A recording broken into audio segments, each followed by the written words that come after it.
Malemda Manipurbu masak takliba lamdam masigi ina kullaba culture gi pukaising asi lamdam masigi miyamna yokhattana mitopna mapung phana yokhatpa ngamloi haina wangkhai gi MLA TH Arun Kumar na miyamna phaujelakli wafam masing asi khurai lamlongda leiba sangeet kala sangam gi humphuma thoilak suba mapok kumon thoramdani phongdokhibani Sanglen asigi auditorium na pangthokhre thoram aduda athoiba mithunglen gi warol piraduna MLA Arun Kumar na Manipur gi culture bu chawkhatnaba hotnabada sanglaba chahi humpumathoi asi sangeet kala sangam na lawrokliba thodang amadi anouba artist kya semgalakliba asimak singtha ningai ni haiki mahana makha taraduna lamdam asi culture amadi art ki form singbu malem gi miyamna masak khangnarakpa amadi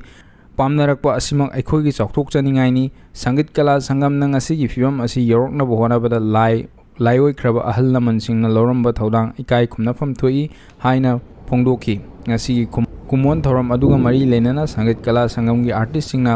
saktam langba yumsa rol haina mingthonba sangam asigi anouba folk dance production amasu puthokhi